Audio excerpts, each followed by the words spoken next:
Assalamualaikum warahmatullahi wabarakatuh. Salam kicauan ya, salam ternak sambil berkah dari Sijar Beton. Oke, selamat malam teman-teman. Nih kebetulan pulang kerja, santai aja, relax. Namanya juga hobi buat apa ya, hiburan, buat have fun. Kali ini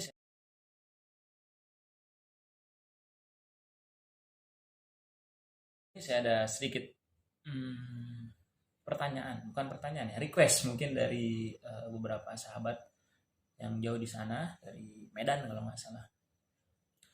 Nih gimana caranya Om, cara masterin murai batu menggunakan MP3 gitu kan, atau perangkat elektronik, caranya seperti apa yang betul. Nah, saya hanya menggunakan eh, ilustrasi apa yang pernah saya alamin aja ya, biar karena mungkin kalau di luar banyak cara ya, itu hak masing-masing, caranya masing-masing. Kalau saya pribadi biasanya yang pertama itu adalah kalau memasterin burung mungkin ya, terutama saya emang perawatannya emang murah ya, yang pertama sumber audionya yang itu yang harus jernih. Artinya apa? Sumber audio kayak saya di sini menggunakan, kalau saya lebih senang menggunakan file USB yang setting sendiri, artinya sesuai selera. Jadi saya biasanya download sendiri file USB-nya itu dari YouTube atau misalnya dari halaman-halaman yang audio mastering. Nah, itu biasanya saya tes dulu, oh ini audionya jernih apa enggak gitu. Karena memang konten banyak, tapi biasanya ada yang kalau udah kompresan, yang disebut kompresan itu apa? Karena kalau saya dari tadinya formatnya video, terus kita download jadi MP3, itu secara hukum audio itu turun, dia downgrade gitu.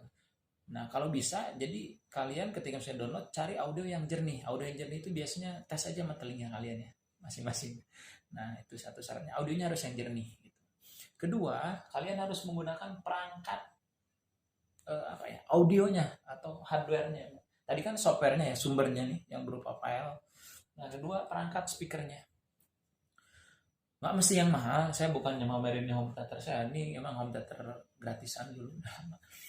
Ini saya cuma adanya ini, saya nggak ada perangkat elektronik lain, beli sayang, saya pakai ini. Ya sejauh ini alhamdulillah suaranya masih lumayan enak didengar sama telinga saya.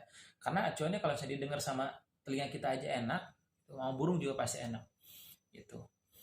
Ketiga, kalian harus apa namanya tadi, sumber apa? Tadi filenya, terus perangkatnya. Ketiga itu adalah volumenya. Volumenya itu harus kekencengan, jangan kepelanan juga enggak. Jangan, patokannya apa? Coba aja dengar sama kita. Contoh misalnya saya nih, kan di sini audio saya di sini nih, coba. Ini saya play yang dari YouTube ya. Ini yang live nih jernih nih. Oke. Itu di belakang saya ada, kebetulan dia lagi dorong ekor indukan, ini bukan trotolan, ini indukan saya yang sudah itu lagi dorong ekor baru setengah. Itu saya masterin paling jaraknya ya sekitar 2 meter lah anggap.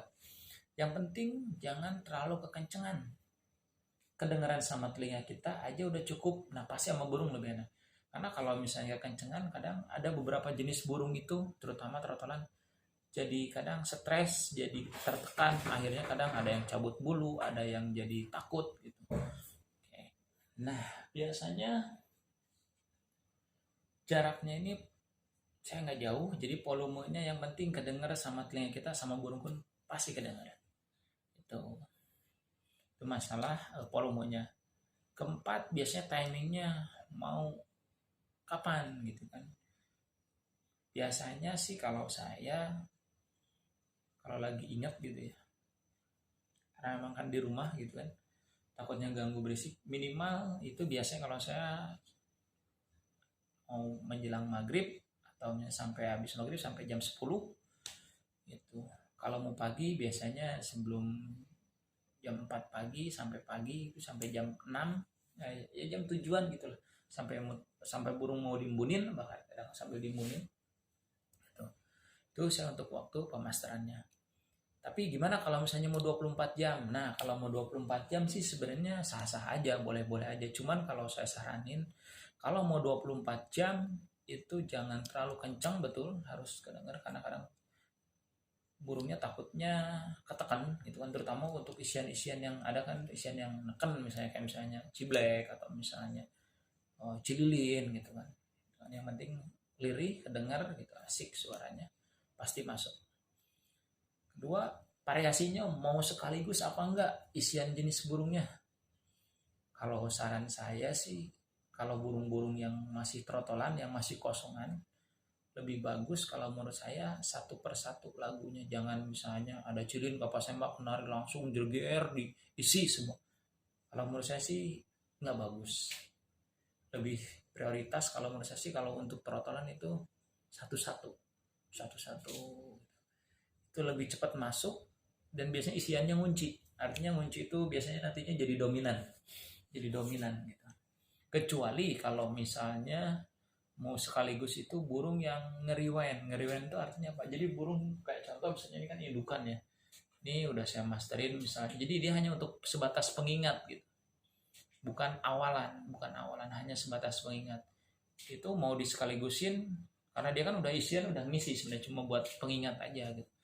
Itu kalau menurut saya boleh sekaligusin, misalnya isiannya langsung 5 atau 6 secara bergantian. Kalau dan diutamain kalau yang baik yang satuan ataupun yang banyak itu harus ada yang jeda. Contoh jedanya kayak saya, karena ini saya bikinan sendiri, saya biasanya saya kasih jeda ini apa namanya, jeda audio. Saya pakai gemercik air gitu.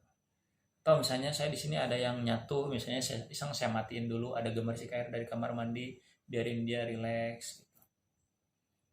Ya, kok ribet banget ya? Ya sebenarnya sih nggak ribet kalau memang di setting di awalnya di sini udah sama suara air atau jeda air suara burung, jeda air suara burung gitu. Oke teman-teman, sekarang tadi waktunya udah kapan? Nah tadi kan waktunya saya kalau mau 24 jam tadi syaratnya gitu, harus ada yang jeda. Kalau mau sore aja pagi aja sih nggak masalah kalau menurut saya. Itu selera yang mana ya, hasilnya bagusan yang mana. Yang pasti kalau menurut saya sih kalau kecerdasan burung juga beda-beda, saya nggak bisa pastiin. Itu kalian nanti bisa nilai sendiri karena ya itu tadi, tiap burung juga memang punya kecerdasan beda-beda dan juga nggak bisa disamaratakan karena memang kan sumber yang kita pakai juga mungkin berbeda gitu. Tapi yang penting sumbernya jernih, audionya jernih, volumenya pas, timingnya pas, jeda itu kan satu lagu misal berapa lama, 2 minggu misalnya satu lagu, insya Allah masuk gitu. Oke itu aja mungkin teman-teman cara pemasteran yang biasa saya lakukan. Itu apabila ada kekurangan mohon maaf, apabila video ini bermanfaat itu semata-mata hanya dari Allah Subhanahu wa taala. Saya juga hanya belajar dari pengalaman, itu pengalaman yang saya biasa lakukan. Dan selama ini saya masih fokus, mungkin karena kan kemarin banyak pandemi, masih fokus di ternakan. Nah mungkin besok ini habis ngabung kita belajar ke dunia gantangan, makanya saya bikin blog ke dunia gantangan. Oke, makasih banyak udah nonton. Jangan lupa di like, komen, dan subscribe karena subscribe itu gratis. Nyalakan loncengnya biar kalian tahu ketika saya update video baru nanti ada notifikasinya. Makasih banyak. Assalamualaikum warahmatullahi wabarakatuh. Bye-bye.